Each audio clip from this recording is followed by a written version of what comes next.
저는 그동안 뉴스와 자료 그리고 선입견을 통해 한국을 바라봤습니다.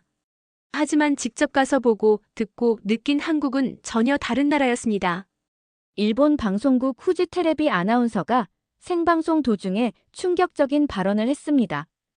원래 대본에 없던 한국에 대한 옹호 발언 때문에 방송사고가 되었고 일본 내 여론이 난리가 났었다고 합니다. 원래 한국의 비판적인 여론이었던 그녀가 어떻게 옹호하는 발언을 하게 되었는지 그 사연 바로 시작합니다. 일본 후지TV 아나운서 타치바나 에리카. 그녀의 충격적인 생방송 발언. 안녕하세요. 저는 일본 후지TV에서 정치부와 국제부 뉴스를 맡고 있는 아나운서 타치바나 에리카입니다. 수년간 한일 관계와 관련된 뉴스, 특히 독도 문제나 역사 인식 문제를 반복해서 다루며 저도 모르게 한국을 일종의 피해의식이 강한 나라라고 생각하게 되었습니다.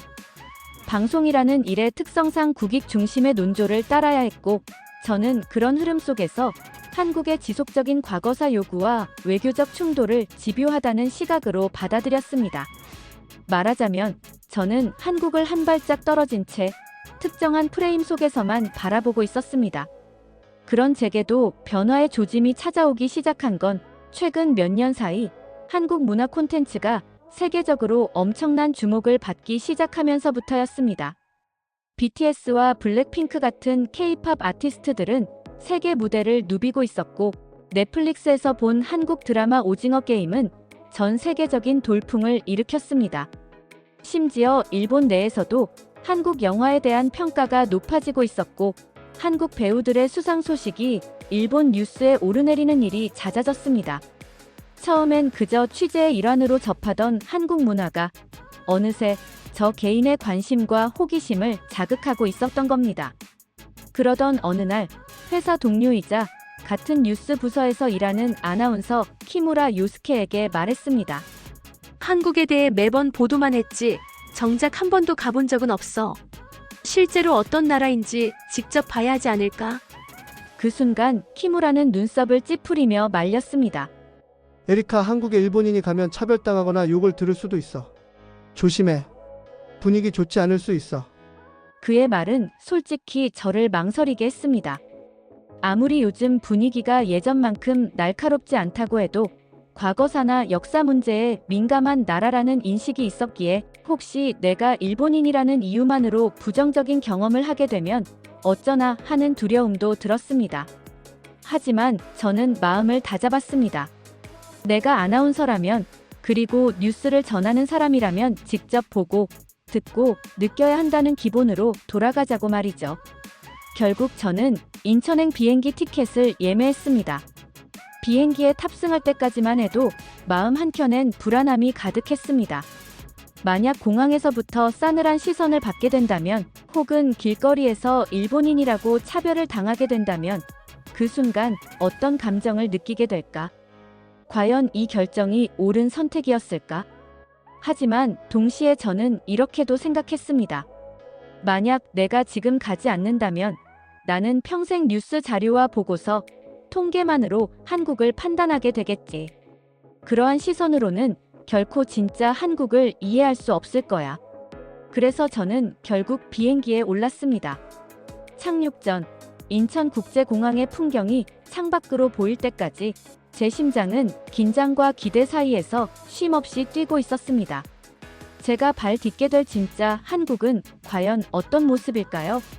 방송 부스가 아닌 실제 거리와 사람들의 표정 속에서 만나는 한국은 제가 아는 그것과 얼마나 다를까요?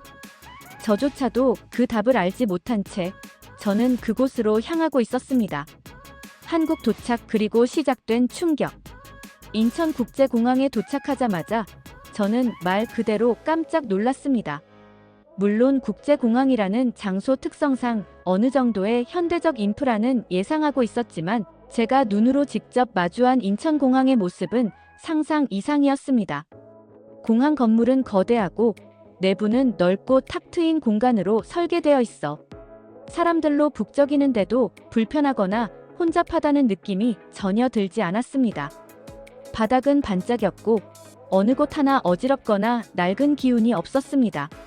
수화물 수취장이나 환전소, 대중교통 안내 표지까지 모든 것이 체계적으로 잘 정리되어 있어 한눈에도 관리가 얼마나 철저하게 이루어지고 있는지 느낄 수 있었습니다. 처음 한국 땅을 밟는다는 긴장감에 공항에서 어떻게 서울 시내까지 가야 할지 망설이던 저는 결국 공항 내에 있는 안내 데스크를 찾았습니다. 그런데 그곳에 있던 젊은 직원은 제가 일본인이라는 걸 눈치채고도 아무런 거리낌 없이 밝게 웃으며 인사를 해주었습니다. 저는 조심스럽게 죄송한데 서울역까지는 어떻게 가야 하나요? 라고 영어로 물었고 그는 아주 자연스럽고 또렷한 발음으로 영어로 설명해 주었습니다. Welcome to Korea. You can take this line and transfer at Seoul Station. 그 말 한마디에 저는 당황스러움보다 오히려 안도감과 감사함을 느꼈습니다. 한국이 이렇게 친절한 나라인가? 이전까지 제가 뉴스에서 접했던 한국은 강하고 때로는 날이 선 이미지였기에 공항이라는 첫 장면에서 받은 인상은 제 선입견을 단숨에 무너뜨리는 강한 첫 충격이었습니다. 서울 시내로 들어가는 공항철도 역시 쾌적하고 정돈되어 있었습니다. 전광판은 한국어뿐 아니라 영어, 일본어, 중국어로도 안내가 나왔고 전동차 내부는 소음이 거의 없고 청결하게 유지되고 있었습니다. 좌석마다 충전 포트가 있는 것도 인상적이었고 무엇보다 사람들 대부분이 이어폰을 끼고 조용히 앉아있는 모습에서 강한 사회적 질서감이 느껴졌습니다. 서울역에 도착한 후 저는 동대문 근처로 숙소를 정하고 가볍게 주변을 산책하기 시작했습니다. 일본에서도 어느 정도 한국 음식은 접해본 적이 있었지만 현지에서 직접 먹는 건 또 다른 경험일 것 같았기 때문에 저는 한국 전통 시장에서 유명하다는 닭한마리를 맛보러 갔습니다. 처음 들어보는 이름의 음식이었지만 시장 골목 안으로 들어가자마자 소박하면서도 활기찬 분위기가 마음을 편하게 만들어 주었습니다. 가게에 들어서자 한 아주머니 사장님께서 활짝 웃으며 혼자 오셨어요? 여기 앉으세요라고 말씀하셨습니다. 저는 미리 공부한 몇 마디 한국어로 인사를 건넸고 사장님은 오히려 일본인이라고 하자 더 반갑다며 일본 손님 오랜만이네 맛있게 드시고 가요. 라고 말해주셨습니다. 그녀는 제가 메뉴를 이해하기 어려워하자 직접 설명해주며 김치와 소스를 하나하나 챙겨주셨습니다. 음식은 정말 맛있었습니다. 맑고 진한 닭육수에 국수를 넣어 먹는 닭 한 마리는 예상보다 훨씬 부드럽고 깊은 맛이 났고 무엇보다 사장님의 따뜻한 서비스와 환대가 마음을 따뜻하게 만들었습니다. 저는 그 자리에서 여러 번 오이시이를 외쳤고 사장님은 맛있게 드시니 제가 더 기쁘네요라며 웃으셨습니다. 한국에 도착한 지 아직 반나절밖에 지나지 않았지만 제 마음속에는 벌써 몇 겹의 문화 충격과 감동이 차곡차곡 쌓이고 있었습니다. 그리고 저는 점점 확신하게 되었습니다. 한국은 제가 알고 있던, 아니 정확히 말하자면 알고 있다고 믿었던 나라와는 전혀 다르다는 사실을요. 그리고 이 여정이 단지 개인적인 여행이 아니라 저 자신을 되돌아보게 만드는 중요한 시간이 될 것이라는 것을 어렴풋이 느끼기 시작했습니다. 지갑을 놓고 왔을 때의 기적. 그날 저는 하루 종일 서울 거리를 이리저리 돌아다니며 익숙하지 않은 도시의 활기에 푹 빠져 있었습니다. 전통시장부터 현대적인 쇼핑몰까지 골목마다 다른 색깔과 냄새, 그리고 소리로 가득한 도시에서 시간 가는 줄도 몰랐습니다. 그러다 문득 지하철역 개찰구 앞에서 가방을 열어보던 순간 그제야 깨달았습니다. 지갑이 없었습니다. 손이 떨렸습니다. 온몸이 순간 얼어붙는 듯한 느낌이었습니다. 설마 진짜 설마 내가 지갑을 잃어버렸다고? 혹시 다른 주머니에 있는 건 아닐까? 혹시 숙소에 놓고 온 건 아닐까? 온갖 가능성을 떠올리며 가방과 외투를 수차례 확인했지만 지갑은 어디에도 없었습니다. 그리고 곧이어 불안과 함께 현실적인 생각이 들었습니다. 역시 누가 가져갔겠지. 사람이 그렇게 많았는데 외국인이니까 노렸을지도 몰라. 마음속 깊은 곳에서 나도 모르게 튀어나온 이 생각은 부끄러우면서도 어쩔 수 없는 불신이었습니다. 그것은 분명 제가 일본에서 한국을 바라보며 만들어온 이미지와도 연결되어 있었습니다. 친절하지만 경계가 있고 감정적으로 일본인에게 차갑다는 막연한 이미지. 그 이미지가 그 순간 저를 압도하고 있었습니다. 하지만 저는 혹시나 하는 마음으로 점심을 먹었던 달칸마리 가게로 다시 발걸음을 돌렸습니다. 한낮의 시장 골목은 여전히 분주했고 가게들도 여전히 사람들로 가득 차 있었습니다. 가게 앞에 다다르자 저는 긴장한 마음으로 문을 열고 조심스레 물었습니다. 혹시 여기 지갑을? 그 순간 사장님은 환하게 웃으며 말했습니다. 여기 있어요. 보관해뒀어요. 다시 오실 줄 알았어요. 순간 숨이 멎는 것 같았습니다. 그녀는 지갑을 카운터 안에서 조심스럽게 꺼내 제게 건네주며 안에 현금도 그대로 있어요. 확인해보세요. 라고 말했습니다. 지갑을 받아드는 제 손이 조금 떨릴 정도였습니다.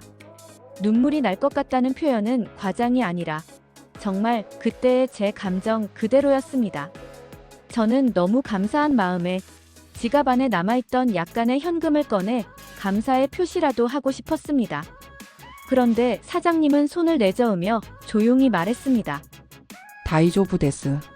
괜찮아요. 잘 돌아가시면 돼요. 일본어로 부드럽게 조용히 그 말 한마디에 저는 가슴이 먹먹해졌습니다.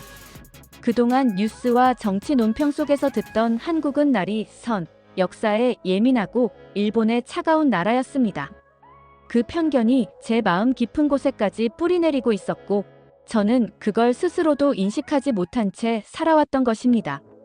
하지만 눈앞에 이 따뜻한 사람, 그 미소와 손길은 제가 갖고 있던 모든 선입견을 무너뜨리는 데 충분했습니다.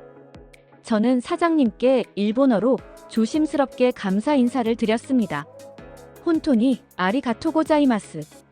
그녀는 웃으며 고개를 끄덕였고 그 짧은 교감 속에서 어떤 언어나 국적보다도 더 깊은 인간적인 온기를 느꼈습니다. 도쿄로 돌아가는 비행기 안에서 저는 창밖을 말없이 바라보았습니다. 빛나는 서울의 야경이 멀어져가는 풍경 속에서 제 마음속에는 수많은 생각이 떠올랐습니다. 이렇게 따뜻한 사람들이 사는 나라를 나는 그동안 얼마나 오해하고 있었던 걸까? 그 질문은 저 자신에게 던지는 반성이었고 동시에 앞으로 더 깊이 이 나라를 알아가야겠다는 다짐으로 바뀌고 있었습니다. 생방송 중 일어난 사고. 며칠 후 저는 평소처럼 아침 뉴스쇼에 출연하게 되었습니다. 일본 후지TV의 대표적인 시사 프로그램으로 평소처럼 주요 국제 이슈와 정치적 논점을 중심으로 대중에게 전달하는 포맷의 방송이었습니다.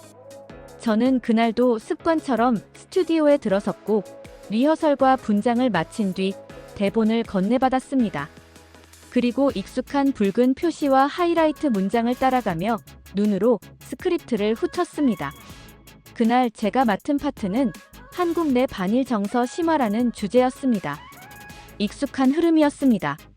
한국의 정치인이나 언론이 일본에 대해 날선 발언을 했다는 사례들을 인용하며 그것이 한일 관계에 어떤 악영향을 미치고 있는지 분석하는 내용이었죠. 사실 이전의 저라면 아무런 의문 없이 대본을 그대로 읽고 약간의 논평을 덧붙이며 마무리했을 것입니다. 하지만 저는 더 이상 이전의 제가 아니었습니다. 그 짧은 한국 방문이 그리고 그 안에서 겪은 아주 작고 사소한 경험들이 저를 완전히 바꿔놓고 있었던 것입니다. 저는 그날 달칸마리 식당에서 지갑을 되찾았던 순간을 떠올렸습니다. 사장님의 따뜻한 웃음, 다이저부데스라는 말, 그리고 서울거리에서 느꼈던 사람들의 친절함과 환대가 제 마음속 깊은 곳에 새겨져 있었습니다.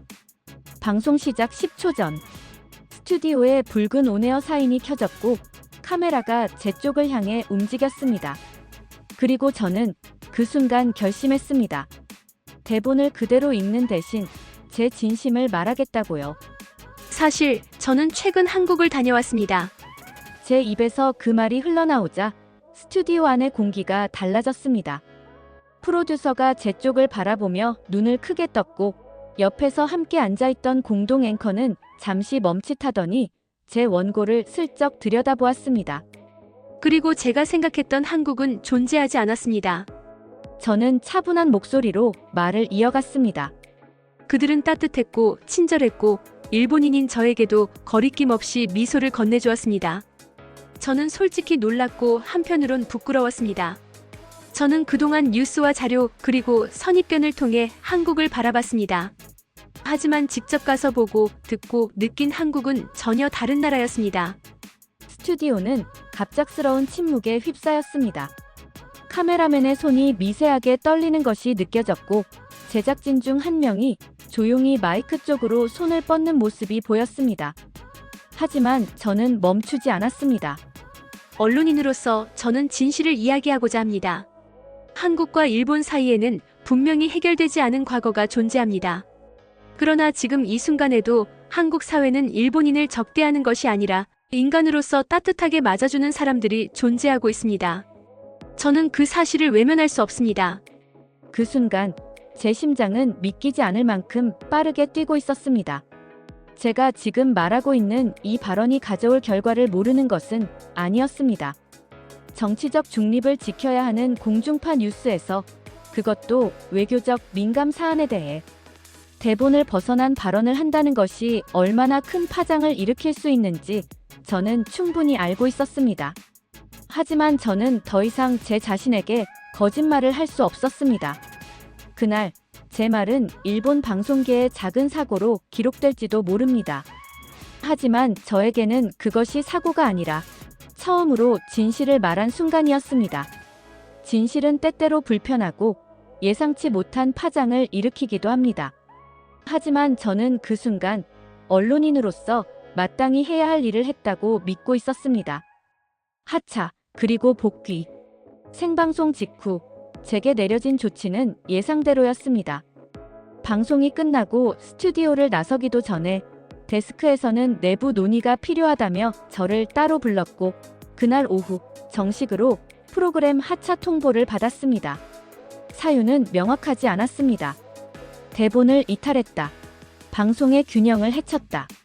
는 식의 표현이 있었지만 실제로는 정치적으로 민감한 사안을 다루는 와중에 예상치 못한 방향으로 흘러간 것을 상층부가 불편하게 여긴 것이라는 걸 저는 직감적으로 알 수 있었습니다. 저는 별다른 저항 없이 그 결정을 받아들였습니다. 이미 각오했던 일이었고 무엇보다 제가 말한 내용을 후회하지 않았기 때문입니다. 하지만 며칠 후 예상치 못한 일이 벌어졌습니다. 방송 직후부터 후지TV에는 시청자들의 전화와 메시지가 폭주하기 시작했습니다. 처음엔 항의가 아니라 단순한 의견 개진 정도였다고 들었지만 이내 규모는 점점 커졌고 결국 뉴스 부서 전체가 대응을 논의할 정도로 상황이 확대되었습니다. 왜 그녀를 내보냈냐? 우리는 그녀의 진심을 들었다. 그게 우리가 듣고 싶은 진짜 뉴스다. SNS에도 관련 영상이 퍼졌고 제 발언이 담긴 클립은 짧은 시간 안에 수십만 회 이상 재생되며 일본 내에서 큰 반향을 일으켰습니다. 일부는 정치적 의도를 의심하며 비판했지만 더 많은 사람들은 당연한 말을 했다. 오히려 이런 균형 잡힌 시각이 필요하다며 지지를 보내주셨습니다. 특히 젊은 시청자층과 3040 여성들 사이에서 솔직한 언론인이라는 이미지가 빠르게 형성되었다는 내부 보고가 나중에 들려왔습니다. 그로부터 약 2주 후 저는 다시 한번 후지TV로부터 연락을 받았습니다. 담당 프로듀서는 무겁고 조심스러운 목소리로 복귀를 요청드리고 싶다고 말했습니다. 저는 처음에는 믿기지 않았습니다. 일단 하차가 결정된 이상 쉽게 번복될 수 없다는 걸 알기에 그런 제안이 올 것이라고는 생각하지 못했습니다. 하지만 시청자 반응과 내부 여론을 무시할 수 없었던 방송국은 제 복귀를 통해 잃어버린 신뢰를 회복하고자 했던 것이었습니다. 결국 저는 다시 방송에 복귀하게 되었습니다. 하지만 돌아온 제 모습은 이전과는 달라져 있었습니다. 저는 균형을 가장한 대본에 기대지 않았고 스스로 보고 느끼고 고민한 내용을 기반으로 보도를 준비했습니다. 제 보도 스타일도 앵커로서의 태도도 바뀌었습니다. 전달자가 아니라 관찰자이자 질문하는 사람이 되기로 결심한 저는 그날 이후로 훨씬 더 많은 시청자와 깊이 있는 소통을 하게 되었습니다. 방송은 달라졌고 저도 달라졌습니다. 하지만 그 변화는 단지 저 하나로 끝나는 일이 아니었습니다. 변화의 물결은 천천히, 그러나 분명히 퍼지고 있었습니다. 바뀌는 일본, 그리고 나의 변화. 방송 복귀 이후 저는 이전보다 훨씬 더 신중하고 진심 어린 자세로 뉴스를 준비하게 되었습니다. 특히 한국 관련 뉴스는 누구보다도 조심스럽게 접근했습니다. 예전에 저라면 대본에 적힌 멘트를 그대로 읽고 보도자료의 시각을 그대로 받아들이는데 익숙해져 있었지만 이제는 그 안에 담긴 문장 하나, 단어 하나에도 의도를 묻기 시작했습니다. 이 보도가 만들어내는 인상은 과연 공정한가? 이 보도가 시청자에게 어떤 프레임을 씌우게 될까? 내가 전하고 싶은 건 진실인가? 아니면 습관인가? 그렇게 스스로에게 질문을 던지는 습관이 생긴 것입니다. 이러한 변화는 저 혼자만의 일이 아니었습니다. 저의 생방송 발언 이후 방송국 내부에서도 아주 조금씩, 그러나 분명하게 변화가 시작되었습니다. 뉴스 제작진 사이에서는 한국 보도를 좀 더 균형 있게 구성해보자, 문화와 인물 중심으로 접근해보면 어떨까 하는 논의가 오가기 시작했고, 저 역시 회의에 적극 참여하며 다양한 아이디어를 제안하게 되었습니다. 한국이라는 단어가 등장하는 순간마다 과거에는 긴장과 경계의 분위기가 감돌았다면 이제는 더 제대로 알아보자는 태도가 싹트고 있었습니다. 이 변화는 무엇보다 시청자들의 반응을 통해 명확하게 느낄 수 있었습니다. 방송 이후 제 개인 SNS 계정에는 수많은 메시지가 도착했습니다. 에리카 아나운서 덕분에 한국에 관심이 생겼어요. 우리도 가서 느껴보고 싶어요. 뉴스에서 듣던 것과 너무 다른 모습이네요. 감사합니다. 그런 메시지들은 단순한 칭찬 이상의 의미로 다가왔습니다. 저의 말 한마디, 한 장의 화면이 누군가에게는 오해를 넘어서 보자는 계기가 될 수 있다는 사실. 그것이야말로 언론인의 역할이라는 생각이 들었습니다. 그동안 저는 공정한 보도라는 말을 무심코 써왔지만 그 의미를 진짜로 체감한 것은 그때가 처음이었습니다. 공정함이란 모든 입장을 50대 50으로 보여주는 것이 아니라 숨겨졌던 면, 알려지지 않은 면, 일부러 외면되었던 면의 빛을 비추는 것이기도 하다는 것을 깨달았습니다. 그리고 저는 알게 되었습니다. 일본 사회 안에서도 이렇게 작은 변화의 흐름이 시작될 수 있다는 것을요. 시청자들은 생각보다 훨씬 더 열려 있었고 진심을 알아보는 눈을 가지고 있었습니다. 뉴스란 단지 정보를 전하는 것이 아니라 누군가의 마음을 여는 문이 될 수 있다는 것, 그리고 그 문을 여는 열쇠는 진심과 경험이라는 사실을 저는 그제야 깨달았습니다. 방송을 통해 전한 저의 변화가 또 다른 누군가의 인식 변화를 이끌고 있다는 것을 느끼며 저는 다시 마이크 앞에 섰습니다. 이번에는 더 담담한 목소리로, 그러나 더 깊은 마음으로 말할 수 있게 되었습니다. 부산행 예약. 후쿠오카에서 열린 한일 문화 교류 포럼을 마친 어느 저녁, 저는 호텔방에 앉아 노트북을 펼쳤습니다. 하루 종일 인터뷰와 취재 일정을 마치고 온몸이 피곤했지만 머릿속은 묘하게 활기차고 설레는 감정으로 가득 차 있었습니다. 문득 지난 서울 여행이 떠올랐습니다. 뉴스에서만 보던 한국이라는 나라가 그저 이웃나라라는 단어로는 설명되지 않을 만큼 깊고 다채로운 얼굴을 가지고 있었던 경험. 그 기억은 여전히 저를 흔들고 있었습니다. 그날의 따뜻함과 충격이 다시 한번 저를 움직였습니다. 저는 검색창을 열고 아주 천천히 키보드를 눌렀습니다. 도쿄 부산 항공권. 이번에는 서울이 아니었습니다. 한국이라는 나라의 또 다른 모습을 보고 싶었습니다. 서울은 한국의 수도이자 정치와 행정, 문화의 중심지였고 무엇보다 저에게 첫 충격을 안겨준 도시였습니다. 하지만 부산은 그와는 또 다른 결을 지닌 도시라고 들었습니다. 바다와 함께 살아가는 사람들, 부산국제영화제와 해운대, 그리고 사투리가 살아있는 도시. 한국의 또 다른 심장이라고 불리는 그곳을 이번에는 제 두 발로 직접 걸어보고 싶다는 마음이 들었습니다. 예약 페이지를 따라가며 항공편과 날짜를 선택하고 최종 확인 버튼을 누르기 직전 저는 혼잣말처럼 작게 중얼거렸습니다. 이번엔 카메라 없이 그냥 한 사람으로서 가보고 싶어. 이번 여행은 뉴스 앵커 타치바나 에리카가 아닌 한 명의 여행자, 아니 한 명의 인간으로서 떠나는 여정이 될 것입니다. 특정한 의제를 취재하거나 정치적 맥락을 분석하려는 시도도 없이 그저 그 땅의 공기와 사람, 목소리를 오롯이 느끼고자 했습니다. 뉴스의 무게와 프레임에서 벗어나 오직 진짜 삶의 장면을 눈으로 담고 가슴으로 새기고 싶었습니다. 노트북 화면에 뜬 예약 완료 문구를 바라보며 저는 잠시 조용히 미소를 지었습니다. 창밖으로는 도쿄의 저녁 하늘이 붉게 물들고 있었습니다. 고층 빌딩 사이로 노을빛이 번져 있었고 지평선 너머에는 불이 하나둘 켜지고 있었습니다. 도시의 하루가 저물어가고 있었지만 제 마음속에는 마치 새로운 태양이 떠오르는 듯한 기분이 감돌고 있었습니다. 이전 같았으면 저는 이런 즉흥적인 결정을 절대 하지 않았을 겁니다. 방송인의 위치, 사회적 시선, 그리고 조직 내의, 역할 등 모든 것이 저를 늘 조심스럽게 만들었으니까요.